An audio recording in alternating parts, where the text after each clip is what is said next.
Hello everyone, I'm Övgü Gökçe from Altyazı Sinema Magazine. Today we're together with Sung-A Yoon'un, the director of Overseas, which is currently screening at the website of Kundura Sinema. And today we will have a short interview about this inspiring documentary with Sung-A. The documentary is looking closely at the Filipino domestic workers and their experience in overseas, as it also refers in the title of the film. I would like to start talking about the emergence of this idea. Did you have any interest in this specific occupation before? Did you think about domestic labor, or did you observe before making this documentary? How did this idea build up? Actually, yeah, it is a bit a long story actually, but I can make it short. First, when I was studying in Brussels, I would take the tramway and I would see the Filipino domestic workers working as nannies. With little kids from the British school here. And so they were part of my daily life in a way. And I started to observe them and wondering, about their situation.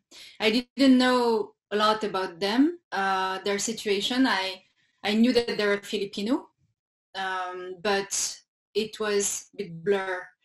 And I started to wonder, where, like, in which condition they came, and if they have kids themselves in the country, things like that. And many years later, I started to write a script about foreigner nannies taking care of kids in Paris.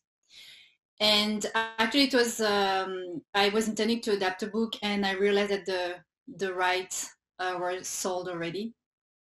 So I was disappointed, and I started to think, okay, I really interested in this, and I would like to make thorough research about it. So I started to make research about the different communities that are coming in Europe. Like, I was interested in people from Haiti or Ivory Coast, Chinese, and I came across meeting Asunción Fresnosa Flo, who is a Filipino researcher based in Belgium. And I read a book that she wrote about the situation of the Filipino nannies in Paris, the domestic workers in Paris, and in a family angle, a perspective.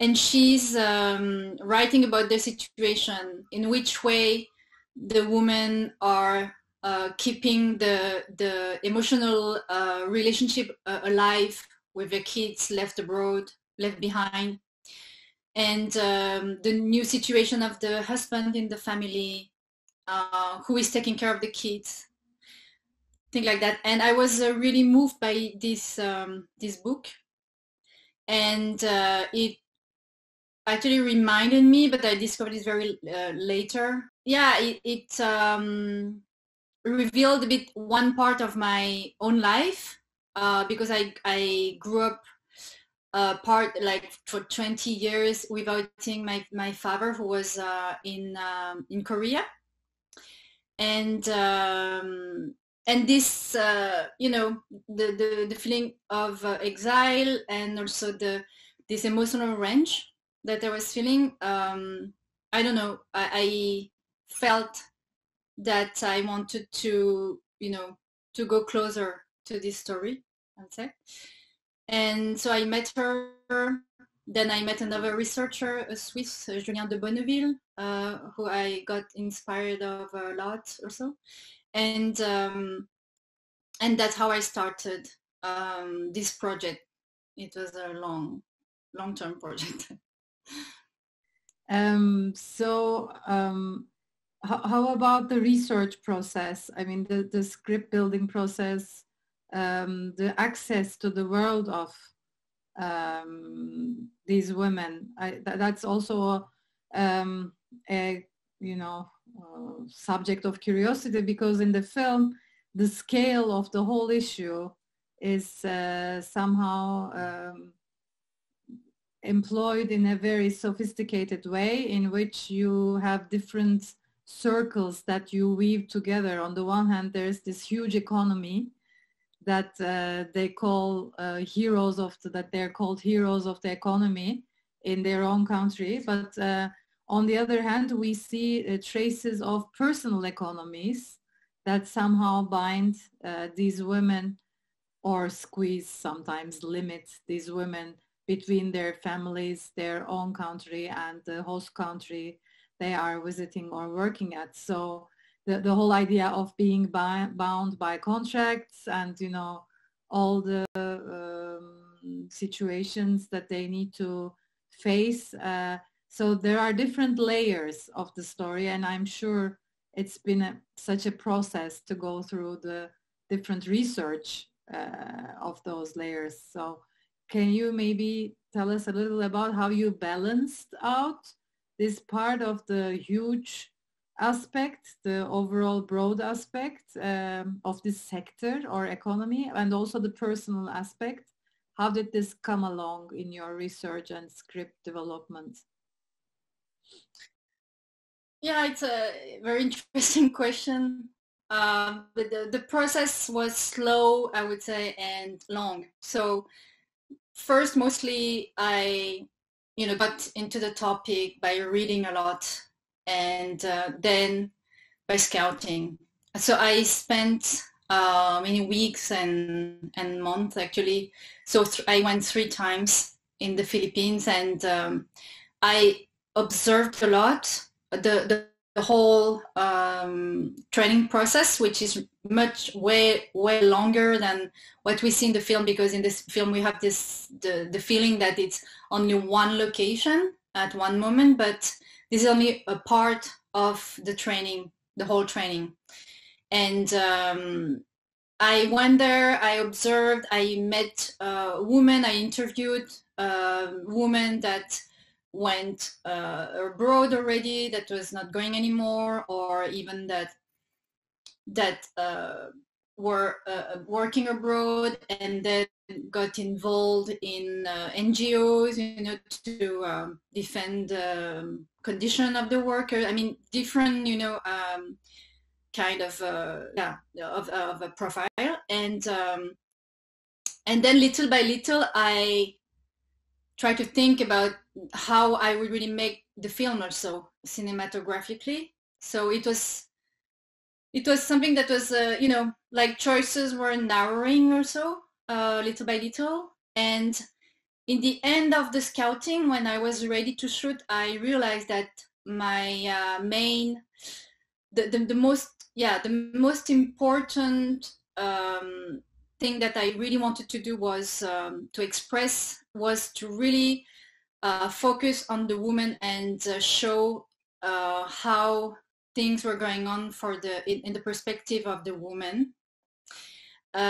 because I realized that what really mattered to me was to show the women in their singularity as human beings, so that the audience would be touched by them and understand them. Because in all the research I read, in all the interviews I did, I realized how the women are not considered properly. They are stereotyped as being naturally made for being domestic workers, naturally obedient, or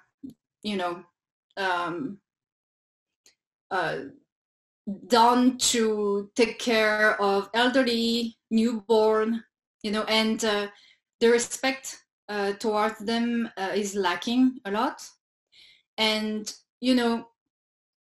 I had also myself, I had this experience of being growing up in Europe,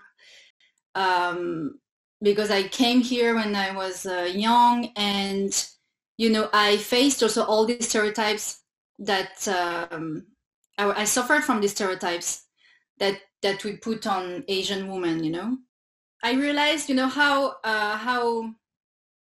the fact that they are domestic workers, they're really, you know, looked down by the people. They are invisible in our society. Nobody cares, you know. It's and the fact that they're Asian adds something also to this, and the stereotypes they're suffering from. And when I did the film, and I was very lucky to show it when I was in Hong Kong with 3 of the women that were in the film. And so what mattered to me the most was to be in the perspective of the woman and show the dignity of the woman. And I prioritized, in a way, what I really wanted to express with the film. And regarding this second layer of what you mentioned about the economy of the country, about the fact that it's not concerning only this group of women, but the whole country, the country that is living out of their labor, was very important too. But it was also a second layer, I would say. And so, yeah. So, yes, I think what you're saying about the overall scale is really coming along well in the film. We can imagine the vast human labor sector, you know, behind this story, particularly toward the ending of the film. But in general, I think we can talk a little more about the subjective and objective experience and how it is kind of located in different parts on the film. On the one hand, we see women in large groups practicing, learning this new profession. We see them, you know, in their education phase, but we also see them in role-playing, performing, and changing roles as well as being the, you know, employer and the servant, quote unquote. But on the other hand, we also see them alone, personally, sometimes in a room, to imagine them maybe how they feel in a, you know, alien country, in an alien house and all that. So stylistically as well, the film shifts between the objective, you know, long shot, ensemble acting scenes and personal inner world scenes in a way. Again, I mean, it's, I think, a very difficult and a very beautifully made balance in your documentary. How did you work about this? Because it's not easy to be observational on one aspect, to decipher, you know, the whole, their learning process, the education process, and their dynamics as a group. But on the other hand, this subjective world in which they confess, they share very intimate stories, and they do all this in a safe space, in which case camera itself is also a part of that safe space. So they lend themselves to camera. I think this is really what is most strong and beautiful about the film. And I'm curious how you really worked with this, because how did you build that trust, and how did you really plan the distance of the camera? At times quite far away and observational, at times very close and intimate. How did you shift between these? Thank you for your question. Yeah, I'm very happy that you saw, you know, all this thing in the film. It's very good. Actually, the part that you are mentioning about this more subjective part with them was a consequence of the relationship we had on the set together. Actually, we learned, I mean, to discover ourselves, but also they saw also how I was shooting, and I saw how they were reacting to the camera, and it came up like because it was this group, and I was actually very we had a very good relationship, and I was amazed by them every day. It was something that really struck me. I was fascinated by their presence in front of the camera, the way they were sharing their stories. Of course, there is at first we learn to know each other. And but I was really struck by many things, and the relation, build up little by little. And at one point, it was really because it was this group with this woman, and with some of them, I was more, I was sharing some things, and I realized, at what moment that there was, I don't know how to say that exactly to be concrete, but the way they're sharing me things, and sometimes the voice they would have, like a kind of inner voice, in the way they're sharing things, and what they were telling me pushed me to really work with them on these scenes. And this was the most featured scene actually of the film. We really, work on it, and it's really coming from them. As individuals, because what they're sharing is, their real, concerns and feelings. And also because what I try to do in the film is, we are in the Philippines, and they are in this situation in between their departure and they are still in the Philippines, but they are sleeping, on the spot in the training center. Their cell phone are confiscated. They are about to leave or so. So they're really in this in-between situation, and with all these rooms, of this model apartment of the employer. I really wanted the audience to be with them almost as if they were abroad. So there was a kind of tension between here and there, and I really wanted to have this because these women are in this situation. They project themselves, they imagine, and in the role play they really imagine how their life will be, how they will react if the employer will abuse them, if the employer will shout at them, things like that. And for instance, one of the women who is talking, in this scene alone about her loneliness and homesickness.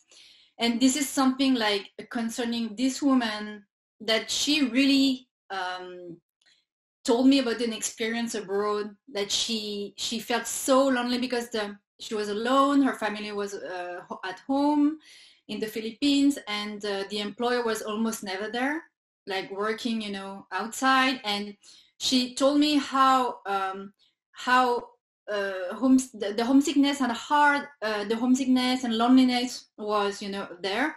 And she started even to hear voices, and feel, because she was so lonely. And so this is so we worked on this scene, and we created a shot with them in the apartment of the employer, as if they were abroad, or as if we were showing something that she experienced before. So depending on the situation. And also for the role play, it was very important to show the dynamic of the group, and also because I was really intrigued and fascinated by the way they were able to act the role of the employer that was really abusive. I was really struck by that, and also the way they were acting the employee, and the kind of emotion they had at this moment, and sometimes it was recalling, their past horrible experience, and sometimes for first timer, it was suddenly the projection of what their life would be if they are not lucky enough to have a good employer, so it was,